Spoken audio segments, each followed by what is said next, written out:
Welcome to Portraits of the Past, where we explore the lives of those whose legacies continue to echo through time.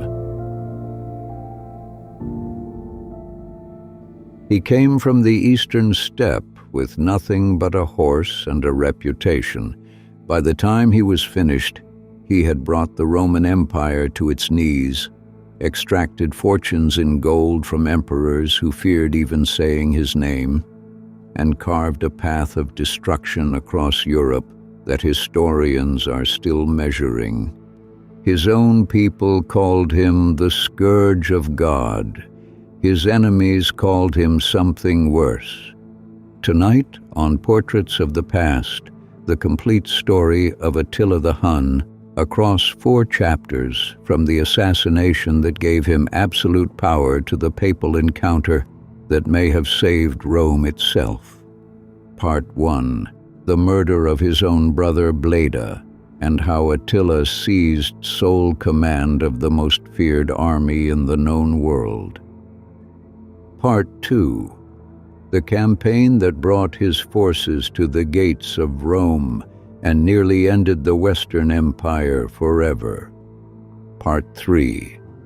The Battle of the Catalaunian Plains, the single engagement that stopped his advance and changed the course of European history. And Part 4. The retreat, the Pope, and the death of the man who had made the entire civilized world hold its breath. This is not a story about a barbarian. It is a story about a leader of extraordinary intelligence, ruthlessness, and vision, whose name was used to frighten children for 500 years after his death. Other historical figures that the Portraits of the Past Commander series explores include Alexander the Great, Napoleon Bonaparte, and Genghis Khan, men who shaped the ancient and medieval world through force of will and military genius. Attila belongs in that company. More portraits are coming soon about the commanders who remade history. If you enjoy these explorations into the past, subscribe. Every portrait we publish is waiting for you. This is the portrait of Attila the Hun.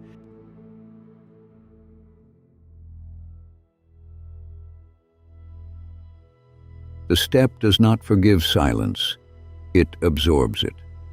On the vast Pannonian plain, where the grass runs unbroken to the horizon and the sky presses down like a gray iron lid, a man can disappear without the land so much as flinching. No chronicler stood witness, no court scribe marked the hour.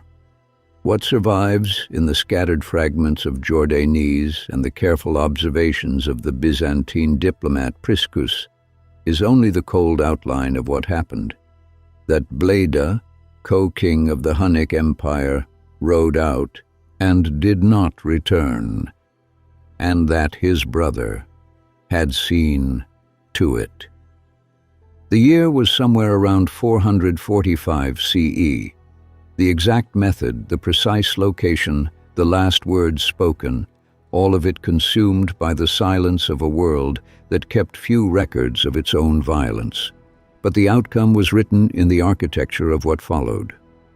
Within months of Bleda's death, Attila stood alone at the summit of the most feared military power on the Eurasian continent. The co-rulership, the shared throne, the fraternal arrangement that had governed the Hunnic world for over a decade, gone, erased as cleanly as footprints in wind-driven grass. To understand what Attila did and why it mattered, you must first understand what he destroyed. The Huns were not an empire in the Roman sense. They had no walled cities, no census rolls, no senate deliberating in marble halls. They were a confederacy of nomadic and semi-nomadic peoples, bound together not by geography or ethnicity alone, but by force of personality, by tribute, and by the gravitational pull of military success. Their political structure was layered and fractious. A king at the apex, beneath him a constellation of subordinate chieftains and client peoples, many of them Germanic tribes absorbed into the Hunnic orbit over decades of westward expansion. The whole edifice held together only so long as the man at the top could project absolute authority. Weakness, division, the appearance of internal disagreement, these were not political liabilities. They were existential threats. When the Hunnic king Rua, sometimes called Rugila, died in 434, he left no clear singular heir. His nephews, the sons of his brother Munzuk, would inherit jointly. Attila and Bleda, two brothers, one throne. The arrangement was not unusual by Hunnic standards. Rua himself may have ruled alongside a brother for a period. Co-rulership allowed the Huns to manage a sprawling, fractious domain. One brother might oversee the western reaches of the empire, the other the eastern, splitting the administrative and military burden of controlling territory that stretched from the Rhine to somewhere deep in the Pontic steppe. In theory, it was pragmatic. In practice, it planted the seed of every conflict that would follow.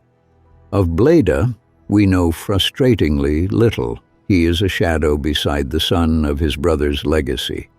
What Priscus recorded of the joint reign suggests Bleda was a genuine co-ruler, present at negotiations, commanding forces, a figure of real authority within the Hunnic world, not a ceremonial stand-in.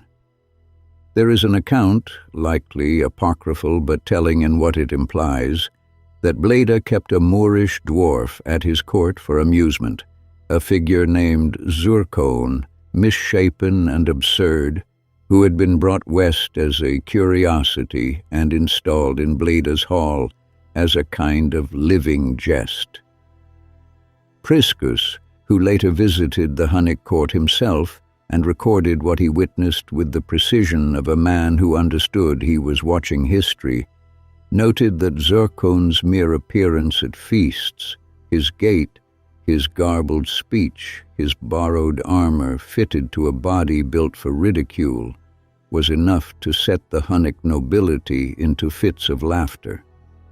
Bleda roared. His chieftains wept with it. Attila did not laugh. He sat at the head of the feast, iron-faced, and watched, not with contempt for the dwarf, with something colder, with the focused stillness of a man whose mind was elsewhere, calculating, turning over distances and numbers and the geometry of what an undivided empire might achieve. While the hall shook with laughter, Attila's cup sat untouched. His eyes moved across the room, not at Zurkon, but at the men laughing at Zurkon, reading them, measuring them. A feast for Attila was never only a feast. It was intelligence.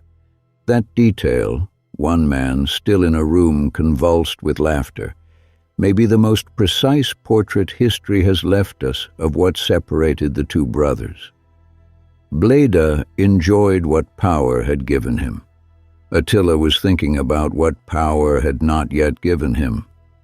And ambition for Attila was not a quality. It was a condition. The decade of joint rule had not been idle. In 435, both brothers met Roman envoys at the city of Margus, or near it on horseback, in the Hunnic fashion, because Attila and Bleda would not dismount to negotiate, and extracted a treaty that doubled the annual tribute Rome paid to the Huns, secured the return of Hunnic fugitives sheltered within Roman borders, and guaranteed Roman merchants equal trading rights. It was humiliation dressed in the language of diplomacy, and Rome swallowed it. Because the alternative was worse. The alternative arrived in 441. When Rome violated the terms of the Margus Treaty, sheltering Hunnic defectors, allegedly permitting the Bishop of Margus to plunder royal Hunnic burial mounds across the Danube. The brothers rode south. What followed was not a raid, it was an erasure. Nisus was one of the great cities of the Roman Balkans, the birthplace of Constantine the Great, a fortified administrative center of genuine strategic weight, ringed with walls that had stood for generations. The Huns took it apart. Siege engines, a technology the Romans had not expected nomadic cavalry to possess or deploy, were brought forward and operated with a competence that stunned the defenders. The walls did not hold. When they broke, the killing was systematic. What Priscus recorded years later when he passed through the region on his diplomatic mission to Attila's court was a riverbank still thick with human bone. The city had not been looted and left. It had been depopulated. The survivors who were not killed were taken, and the structures that remained stood as monuments to the cost of Roman breach of contract. Other cities fell in the same campaign: Singidunum, Sirmium, Viminatium, a string of Roman settlements along the Danube reduced to rubble or tribute. The Eastern Roman field army was met and shattered in open battle, twice. The road to Constantinople was not quite open, but it was visible. Both brothers had led this campaign. Both had witnessed what Hunnic force, fully committed, could accomplish against the greatest empire in the Western world.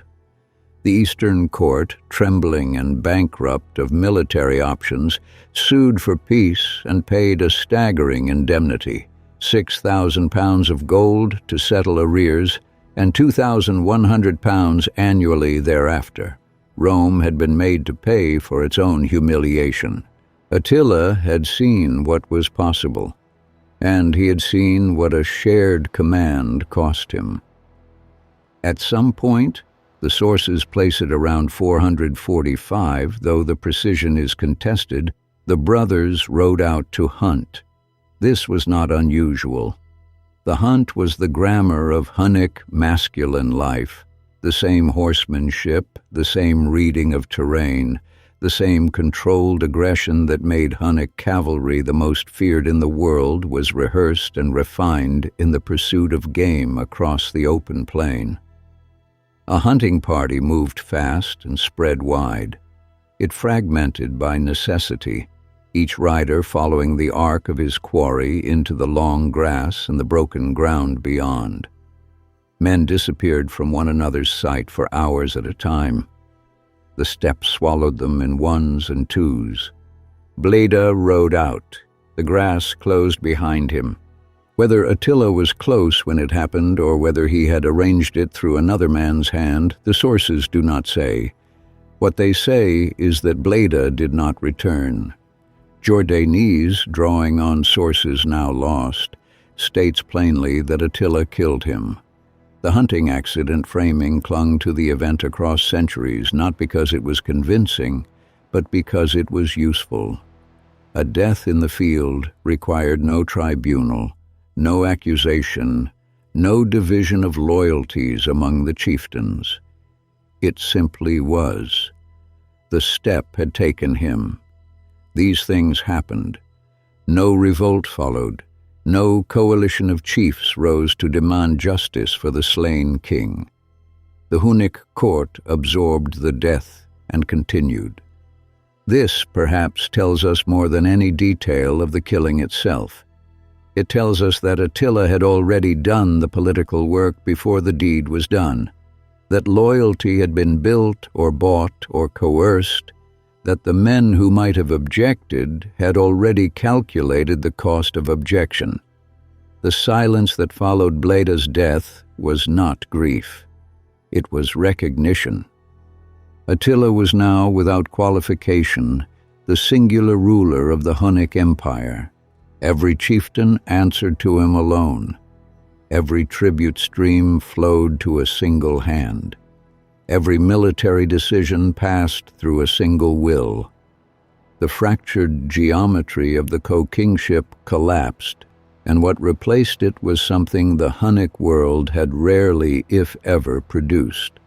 A monarchy in everything but name, concentrated in a man who understood with extraordinary clarity that power undivided is power absolute. Rome had been watching. Both Romes, in fact, East and West, Constantinople and Ravenna, had been watching with the careful attention of men who understood that a dangerous animal had just removed the one constraint on its behavior. They were right to watch. They had not yet begun to understand what was coming. The paint is dry on this chapter, but the archives are vast. Subscribe and return to portraits of the past. The next exhibit awaits.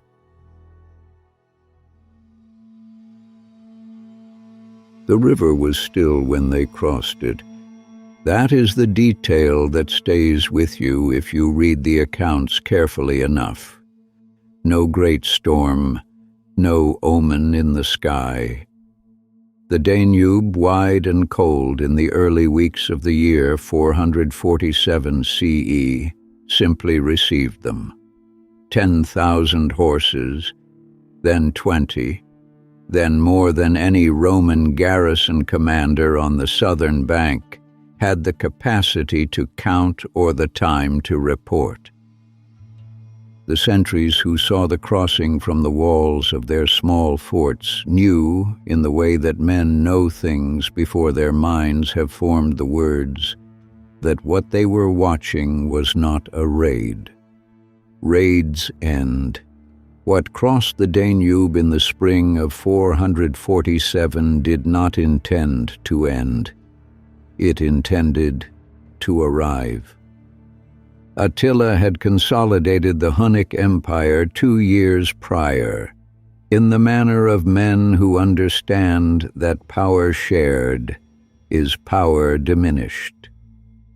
The details are sparse, deliberate in their sparseness, and it does not matter.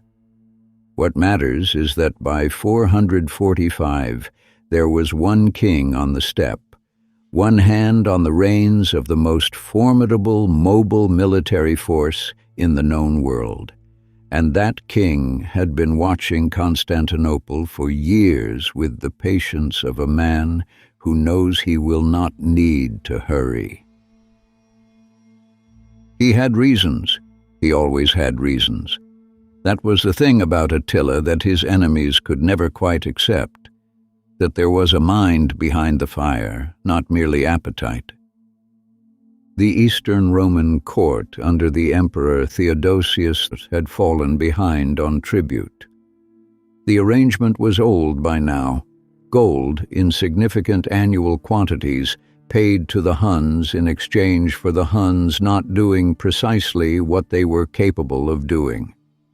The figure had been renegotiated before, always upward, always on Hunnic terms. But Constantinople had grown complacent or desperate, or simply overextended. The Eastern treasury was not bottomless, and the tribute by the 440s had become a source of genuine internal friction. There had been delays. There had been negotiations, the kind of slow diplomatic shuffling that the imperial court had refined over centuries as a substitute for actual military capacity. There had been promises made and unmade and made again. Attila used every breach. Not impulsively. He had not come this far by acting impulsively. He used them as a carpenter uses a crack already in the wood, widening what was there, giving himself language, justification, the appearance of a wronged party responding to provocation. He was not wrong. He was also not waiting for moral clarity. He was waiting for the right moment. The moment came, and Constantinople handed it to him. In late January of 447, Before the campaign season had even begun, an earthquake struck the capital. It struck the walls. The Theodosian walls of Constantinople were the most formidable urban fortifications in the world at that moment. 3 lines of stone, deep and high, built across the peninsula that protected the city on its landward side. They had never been breached. But in the weeks before Attila moved, they cracked. Towers fell. Significant sections of the outer wall collapsed into rubble, while the court was still writing its diplomatic letters explaining the delays in payment. Attila was informed, as such men are always informed, and in the spring he crossed the river. What followed was not a battle in the Roman sense, not 2 armies meeting on a defined field with the outcome to be determined by courage and discipline and the weight of trained infantry. The Hunnic way of war was older than that, and against a sedentary opponent tied to roads and walls and supply lines, considerably more lethal. Attila's forces moved fast, divided, spread across the Balkan landscape like water finding every channel at once. The first cities fell before messengers could reach the capital to report that the frontier was gone. Marcianopolis, Sardica, Philippopolis. The names appear in the records in a kind of terrible sequence, each one a node in the road network of Roman Thrace, each one now a smoldering gap in the infrastructure of a functioning empire. The Huns did not simply sack and move on, they dismantled. They took the stonework down to a level that made the message unmistakable. This was not plunder. This was demonstration. The Eastern Roman field army, to its credit, came to meet them. The general Arnegisclas was not a timid man. He was one of the more capable commanders the Eastern Empire could field in that decade, which was not a decade kind to capable commanders. He brought his forces to the Utus River, the modern Vit in what is now Bulgaria, and he stood his ground. The battle was fierce. Arnegisclas himself fought, by the accounts, with the kind of personal courage that Roman commanders were expected to display and that occasionally, in better circumstances, carried the day. He died at the Utus. His army was broken, not through cowardice, not through incompetence. The distinction matters, and the Romans who wrote about it later understood that it mattered. They were outmatched. The Hunnic combination of archery, mobility, and sheer tactical aggression could not be countered by an infantry force defending fixed positions against an enemy that refused to engage on those terms. Arnegisclas understood this, probably somewhere in the last hour. He fought anyway. That is worth noting. With the field army gone, there was nothing between the Huns and the interior. 70. That is the number that appears in the sources. 70 cities and fortresses taken or destroyed in the course of this campaign. 70. Let that land without ornamentation. The Roman Balkans had been, before 447, a functioning region of the empire. Roads maintained, trade moving, urban life continuing in the modest but real way that Roman provincial organization made possible. After 447, significant portions of it ceased to function in any meaningful sense. The landscape Attila moved through on the way home was not the landscape he had moved through on the way in. Nisus, the birthplace of Constantine no less, had already been reduced in an earlier campaign. When a Roman diplomat passed through it some years later, he noted that the banks of the river that ran beside the city were thick with bones. not cleared, not buried, simply present in the water and along the margins, as if the ground itself had not yet decided what to do with what had happened there. The details of this devastation survive largely through Priscus, a minor diplomat attached to an embassy sent to Attila's camp in 449. His accounts provide the closest existing portrait of the Hunnic court, an archive that will be examined in due course. The campaign extended further than Rome had anticipated or feared. Hunnic columns pushed south as far as Thermopylae, where a force drove into the Greek peninsula itself, as if reminding the world that even legendary ground was not beyond reach. The Eastern Empire had no answer for it. The field army was gone, the frontier was ash, and the capital itself, its walls only recently shattered by the earth, sat exposed. What happened next was Roman at its best. The prefect of the city mobilized the circus factions, the Blues, the Greens, those great rival organizations of Constantinople's urban life that spent most of their energy on chariot racing and most of their violence on each other, and set them to work rebuilding the walls. 60 days. In 60 days, the walls were repaired. The towers rose again. The mortar was still damp when the scouts reported the Hunnic vanguard on the horizon. The walls held. That is not a small sentence. Had the repairs come slower, had the earthquake done its full work, and the Huns arrived before the stone was reset, the history of the 5th century, possibly of the following millennium, would have been written differently. Constantinople did not fall in 447 because of 60 days of desperate labor and the precise timing of an army that, for whatever reason, did not press its advantage at that specific moment. History's hinges are sometimes that narrow. What Attila got instead was the treaty. It bears the name of the Eastern Roman general Anatolius, who negotiated it, which is the kind of courtesy history extends to men required to do humiliating work. The terms were these: the annual tribute would triple from 700 pounds of gold to 2,100. A lump sum indemnity of 6,000 pounds of gold would be paid for the arrears already owed. A buffer zone along the Danube, 5 days' march wide, would be cleared of Roman settlement and ceded, in practical terms, to Hunnic authority. Rome would return any Hunnic fugitives who had fled to Roman territory.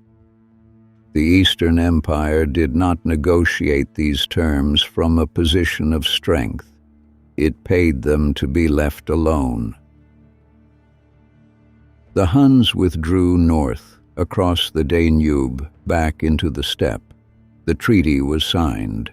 The gold moved. The diplomats wrote their reports in language carefully calibrated to make the settlement sound like statesmanship rather than tribute. And Attila, in his camp beyond the river, received what was owed him and looked west. The Balkans had been his proof, his demonstration, a message written in the rubble of 70 cities to any court in the known world that wished to understand the new architecture of power. Constantinople had heard the message. It had paid to acknowledge receipt. There were other courts that had not yet heard it. There were fields in Gaul still unburned. There was a Western Empire, older and weaker and fracturing along lines that a careful eye could follow like fault lines in stone. He had time. He had patience. He had an army that had just proven against the best the Eastern world could offer that there was no wall it could not outlast and no field army it could not destroy. The tribute was paid. The treaty was signed. The scourge of God returned to the steppe. He was not finished. He was only looking further. The paint is dry on this chapter, but the archives are vast. Subscribe and return to portraits of the past. The next exhibit awaits.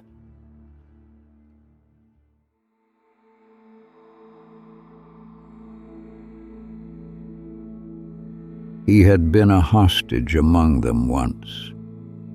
That is where you must begin if you want to understand what happened on the Catalaunian Plains.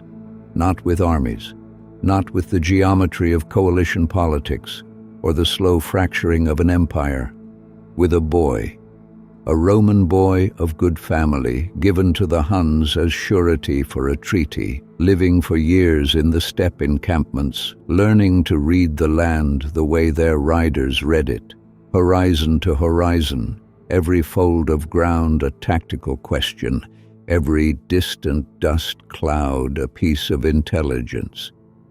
His name was Flavius Aetius, and in the summer of 451, he stood on a low ridge in northeastern Gaul, in the flat and unforgiving plain, near a city the Romans called Catalaunum, and looked out across a field on which the man he had once lived beside was preparing to destroy the world Aetius had spent his life defending. This is not where the story begins, but it is where everything before it arrives. The Western campaign had a pretext. It always did. In the court of the Western Emperor Valentinian III, a woman named Honoria, the emperor's own sister, had found herself trapped. Betrothed against her will to a senator of appropriate dullness, stripped of rank and influence after an earlier scandal, Honoria had, in her desperation or her fury or some combination of both, done something extraordinary. She had sent her ring to Attila.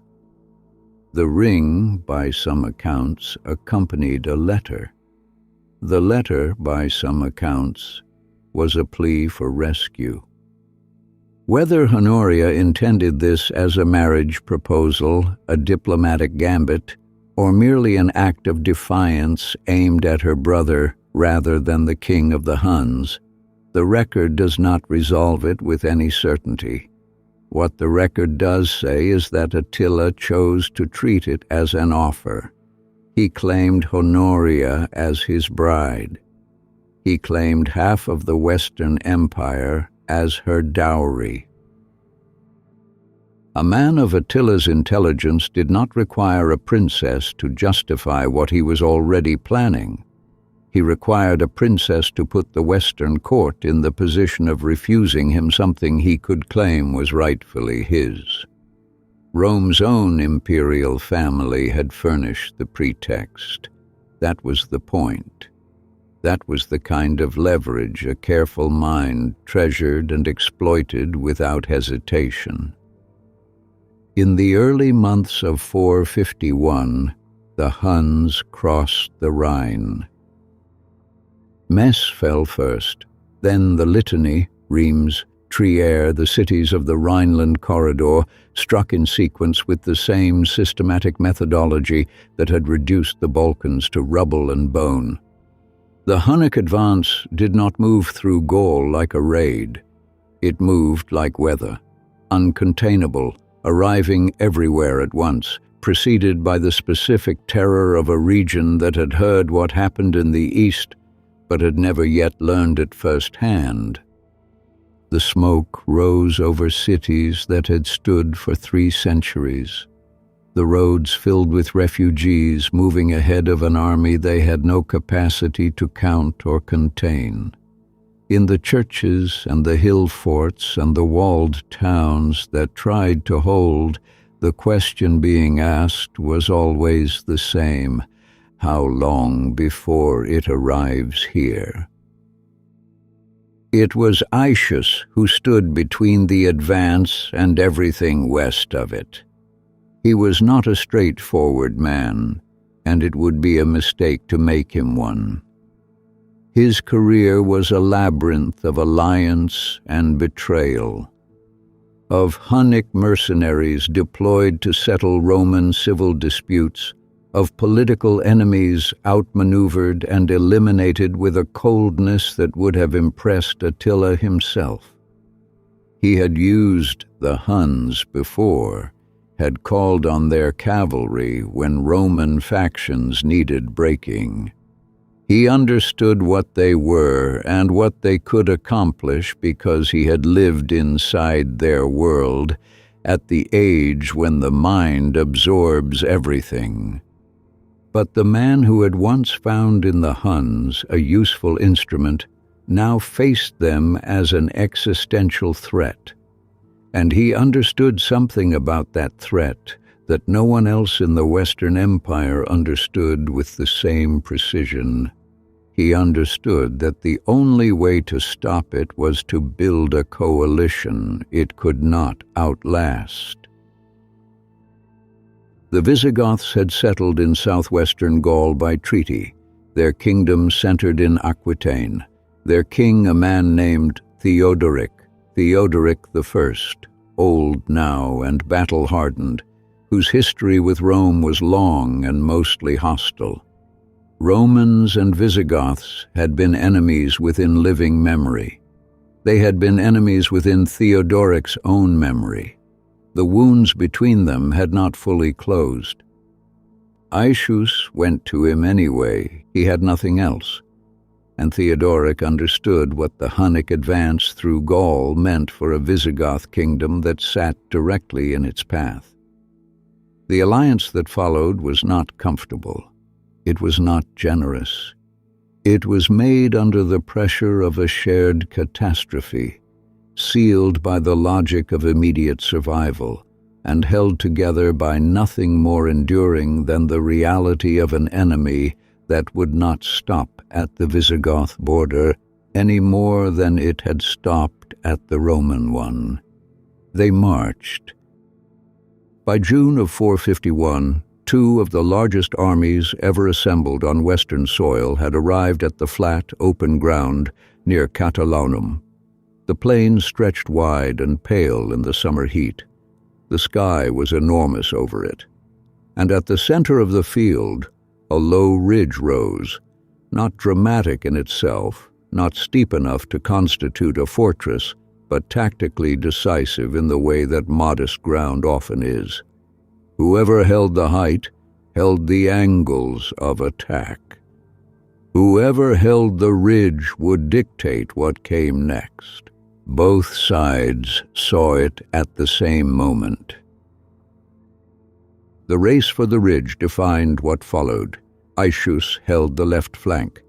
Theodoric and the Visigoths held the right. In the center, Aetius placed the Alans, a people of Sarmatian origin, settled in Gaul by treaty, commanded by a king named Sangiban, whose loyalty to the coalition Aetius had reason to doubt. There were accounts that Sangiban had considered opening his city to Attila before the armies met. Aetius placed him in the center regardless, perhaps because of it. Flanked on both sides by Roman and Visigoth forces, the Alans could neither defect nor retreat without being swallowed by the armies around them. They would absorb Attila's frontal assault whether they wished to or not. The position was not an honor. It was a trap with an allied face on it. On the Hunnic side, the subordinate peoples and client nations held the flanks. Attila's core forces held the center. The fighting began in the late afternoon. The ancient sources reach for numbers that no serious historian can fully credit, hundreds of thousands combined, some accounts claim, which may tell us more about the terror the battle inspired than about the actual count of men. The scale was real. The killing was real. The ground near the ridge was soaked before the light failed. On the right, the Visigoths drove forward. They struck the Hunnic left with the force of men defending the ground they had built their lives on, and the Hunnic left began to give.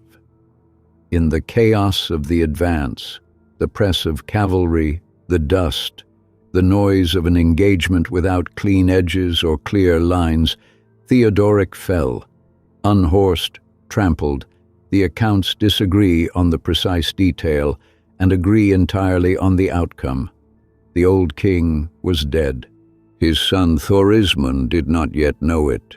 He fought on. The Visigoth right continued to push.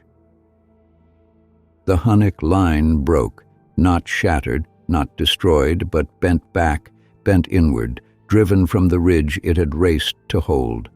Attila's forces withdrew to the camp.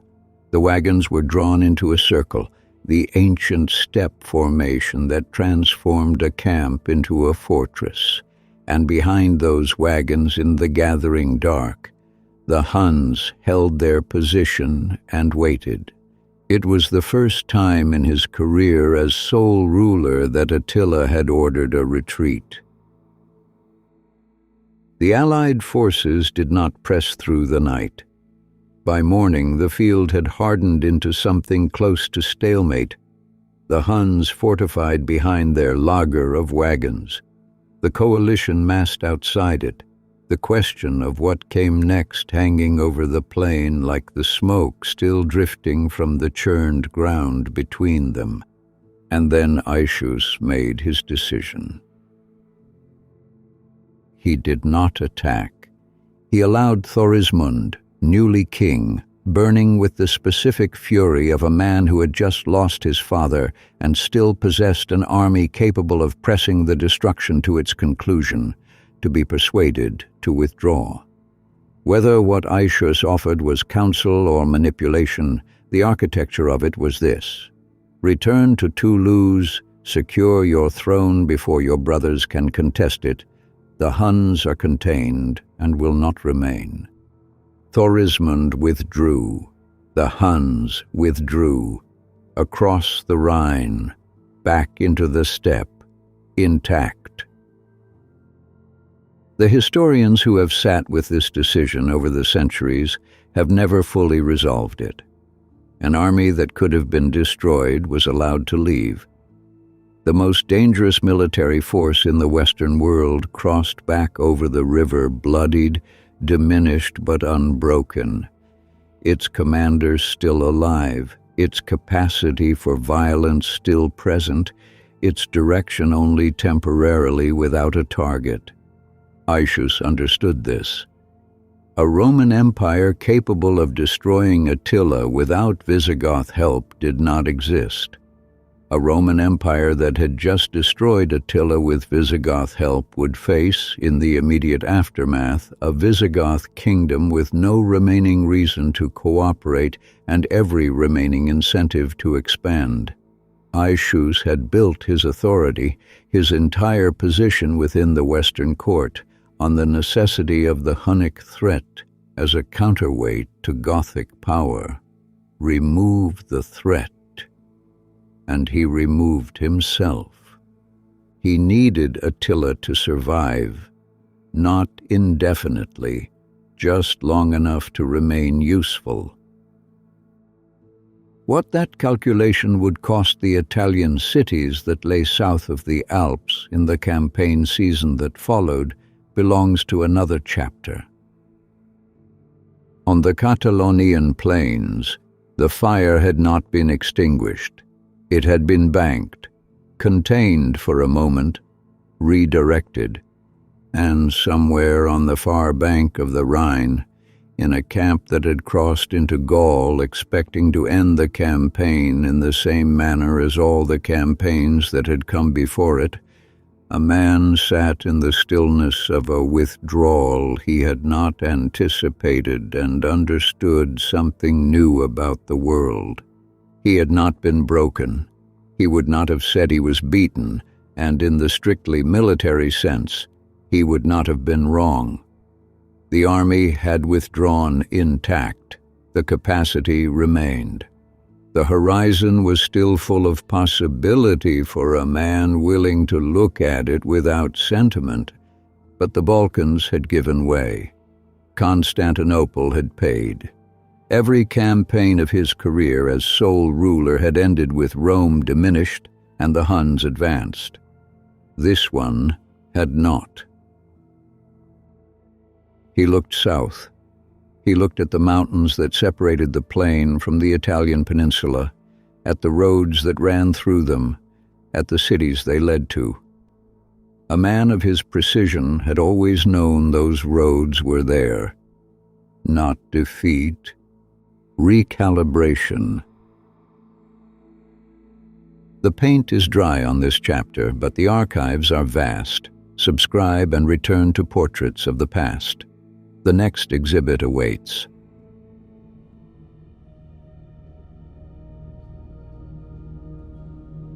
The storks left first. That is what the old sources give you. Before the walls came down, before the fires, before the silence that follows the kind of destruction that does not leave a city so much as erase one. The storks that had nested in Aquileia's towers gathered their young and then departed. They rose from the rooftops in the early morning light, wheeled once over the city they had returned to every year with the regularity of seasons and oaths, and flew south toward the lagoons at the edge of the Adriatic.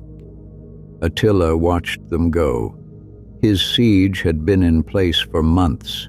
His men were restless, as men always are when the walls will not fall, and the summer stretches on, and the enemy behind the stone is invisible, and the open plain, which is where Hunnic cavalry belongs, lies empty at their backs. A siege requires a different discipline from a charge. It requires patience of a kind that the steppe does not naturally produce. He pointed at the birds. He told his men, "Look, even the creatures who live there know. The city is already ours." Whether the omen was genuine or performed, whether Attila was reading the natural world or managing the morale of an army that needed a sign, the result was the same. The assault that followed was final. Aquileia, one of the largest cities in the Western Empire, Rome's fortified gateway to the northeast, a city that had held against enemies before and had reason to believe it might hold again, came apart under the weight of what struck it. The destruction was not partial. The walls came down. The structures that had defined the city for 3 centuries came down. What Priscus and Jordanes record, and what the archaeology confirms, is not a sacked city, but an abolished one. The people who survived did not rebuild. They gathered what they could carry, walked south into the marshland and the shallow lagoons at the edge of the sea, and built on water what they could no longer build on land. The city that rose from those refugees, on pilings driven into silt, above a lagoon that an army on horseback could never cross, would one day be called Venice. That is the long consequence. In 452, it was only the beginning. The Italian campaign had not arrived without reason, and it had not arrived without readiness. Attila crossed the Julian Alps in the spring of 452 through passes his engineers had assessed with the same methodical precision that had produced siege equipment where none was expected, that had produced a field army capable of breaking Roman formations that had trained for a generation. The force that entered the Italian peninsula was not the remnant of a defeat. The Catalaunian Plains had cost him something. It had not broken him. He came south because the south was there, because the Western Empire was fracturing along every seam he could see, and because the road from the Alps to Rome ran through a valley of cities that had no army standing between them and what was coming. They fell in sequence: Padua, Vicenza, Verona, Brescia, Bergamo, Milan. Each name a node in the administrative and commercial network of Roman northern Italy, each one taken or surrendered as the Hunnic force swept west and south through the Po Valley in the manner that had reduced the Balkans to rubble 5 years before. The Western Emperor Valentinian III did not stay to watch. He had already fled Ravenna, the heavily defended swamp city that served as the Western Court for Rome itself. The empire's most senior figure was moving away from the threat as fast as the roads would carry him. The roads south were open. Rome lay at the end of them. There was one Roman mind in Italy that understood, with the precision of a man who had spent a lifetime inside Hunnic strategy, exactly what was unfolding. Flavius Aetius, the architect of the Catalaunian coalition, the general who had stood on that low ridge in Gaul the previous summer and redirected the fire rather than extinguished it, was still in the field. But the army he had commanded in Gaul no longer existed in any form capable of meeting Attila in open battle. The Visigoth alliance had dissolved with Thorismund's withdrawal. The Roman force that remained was a shadow. What Aetius could do, he did. He shadowed the Hunnic advance through the Po Valley, harrying supply lines, slowing the movement of foraging parties, making the army's passage through Italy more costly than it might otherwise have been. He could not stop what was moving. He could make it bleed for every mile. In a campaign increasingly decided not by battle but by attrition, that harassment carried more weight than it might appear on any map. It was not enough to halt the advance. It may have been enough to matter. But summer had come with the campaign, and summer in the Italian lowlands is not the steppe. The army that had crossed the Alps in the freshness of spring was, by August, moving through a landscape that was doing to it something no Roman general had managed. Malaria lived in the marshes of the Po Valley. Dysentery moved through encampments that had been stationary too long in the heat. The supply lines threading back through the Alpine passes were long, stretched thin, and vulnerable to a new Eastern emperor. Marcian, who had replaced the weak Theodosius II and had made it known that the tribute payments that had bled Constantinople for a decade were finished. Reports, or rumors of reports, reached the Italian plain. Marcian's forces were moving against the Hunnic homelands to the north and east. The rear was exposed. The army that had entered Italy as a conquering force was, by late summer, something more complicated. Diminished, not broken, but diminished. This is the context into which Pope Leo I rode. He came to the Mincio River in the late summer of 452, to the south bank near the town of Peschiera, accompanied by 2 senior Roman officials, the former consul Avienus and the prefect Trigetius. 3 men, a bishop in the vestments of his office, and 2 representatives of a court that had no army to place between itself and the force now encamped on the northern bank. On the other side, Attila. What passed between them, the record does not tell us. That sentence must be allowed to stand without decoration. The meeting happened. Prosper of Aquitaine, writing closer to these events than anyone else whose account survives, confirms it. What Prosper attributes to Leo's intercession is the retreat that followed. What Prosper does not record is a single word of what was said on the riverbank. No transcript, no summary, no terms set down in a treaty that might have survived in some archive. The later traditions will give you visions, saints appearing in the air above Leo's head, bearing swords, divine threats delivered through the bishop's mouth to a king who feared what no Roman army had managed to make him fear. These elaborations arrived decades after the fact, growing in the telling the way all silences eventually fill, not with truth, but with the shapes that people needed the truth to have. The channel will not give you those visions. The record does not support them. What the record does support is this.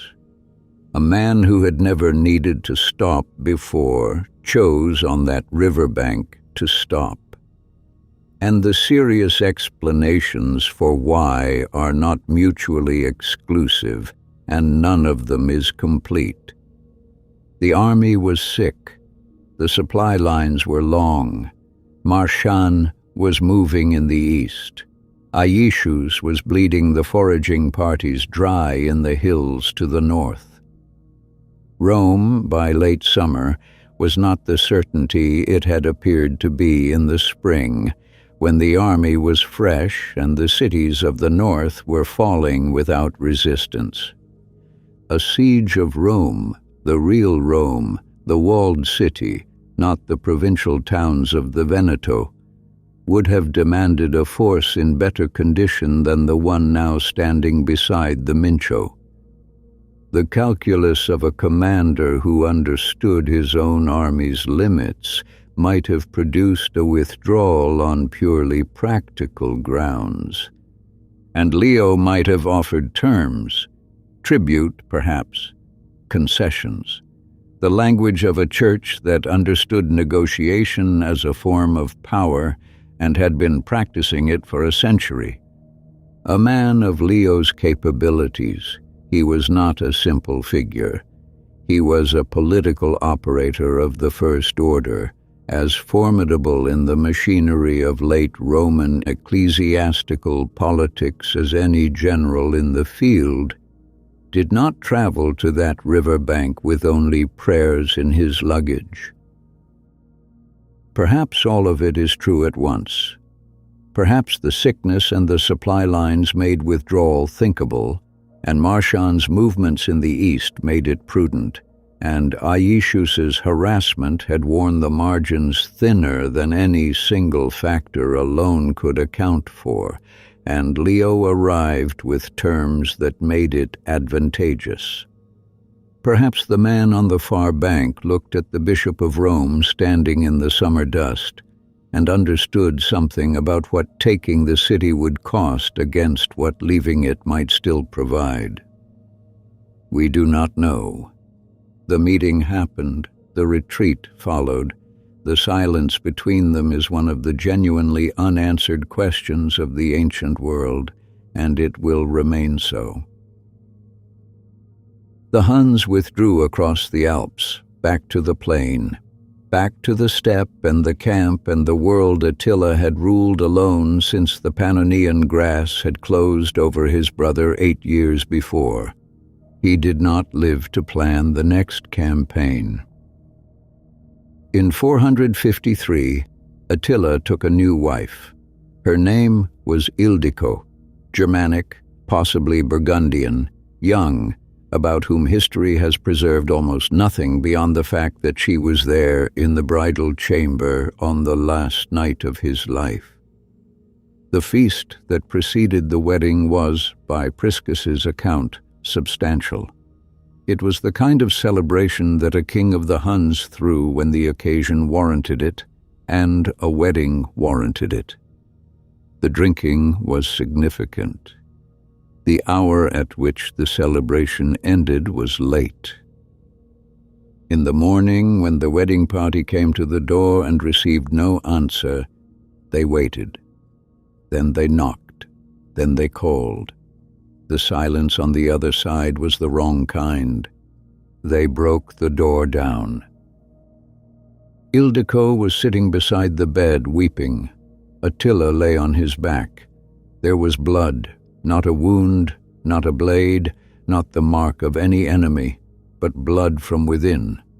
A hemorrhage, most likely. A severe rupture of a vessel in the throat or esophagus, the kind that heavy drinking and unconsciousness can turn fatal without intervention, without witness, without the faintest drama proportionate to the life it ended. He had drowned, in the clinical sense, in his own blood, alone in a room, on a night that was supposed to be a celebration. He was not found in the saddle. He was not found on a field.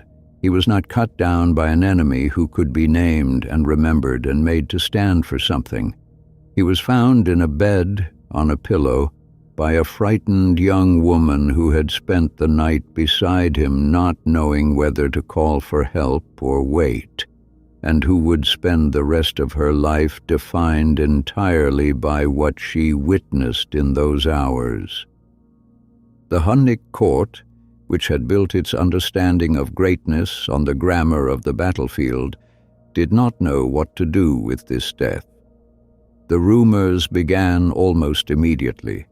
Foul play. Ildiko, used as an instrument of vengeance by some enemy who understood that no army could reach him. The stories circulated because the reality was insufficient, because the men who had followed this king across 2 decades and 2 continents could not reconcile the scale of the life with the smallness of the ending. They buried him with everything the occasion demanded. A silken tent on the open plain, his body laid inside it, his horsemen riding in circles around it in the steppe tradition of mourning, calling out his deeds as they rode. A triple coffin, gold on the outside, then silver, then iron at the core, because no single material was adequate. The men who dug his grave were killed afterward, not out of cruelty, out of the understanding that the location of what they had buried was worth protecting and that living men cannot keep secrets. The grave has never been found. What he left behind him could not be buried. His sons moved against each other before the year was out. The succession war that a unified command had suppressed for 2 decades broke open within months of the coffin going into the ground. And the peoples who had held their positions inside the Hunnic Confederacy, by a combination of military fear and political calculation, looked at the sons quarreling over the throne and made their own calculations. In 454, at the Nedao River, somewhere in Pannonia, the exact location contested, the battle itself attested by multiple sources, the Germanic peoples who had served as tributaries and subordinates in the Hunnic Empire rose together and fought. Not a raid, a revolt, the kind that only becomes possible when the center has already failed. The Huns lost. The empire that had taken a lifetime to build did not survive its builder by a year. The confederacy dissolved the way confederacies dissolve when the single will at their center is removed, not in a single dramatic collapse, but in a series of defections and defeats, each one making the next more certain, until the structure that had made two Roman empires pay tribute existed only in the memory of the men who had served it and the ruins of the cities it had made.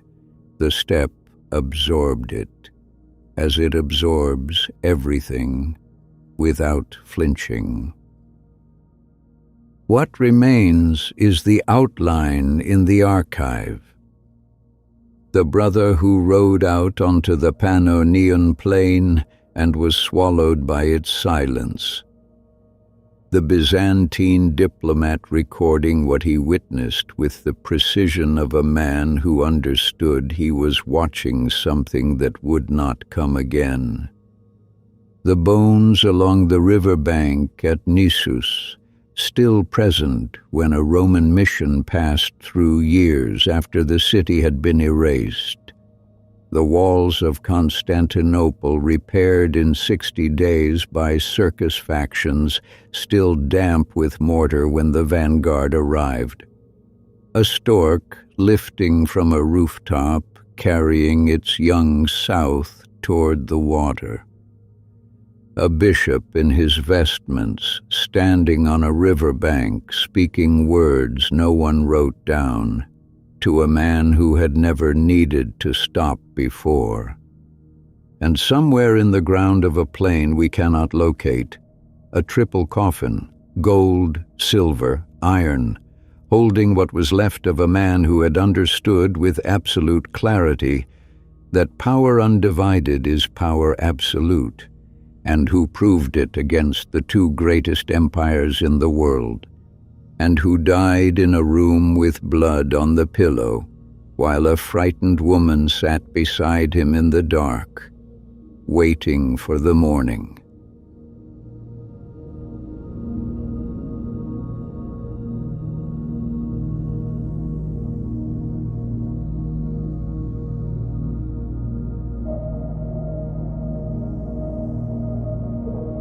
The paint is dry on this story, but the archives are vast. Subscribe and return to Portraits of the Past. The next exhibit awaits.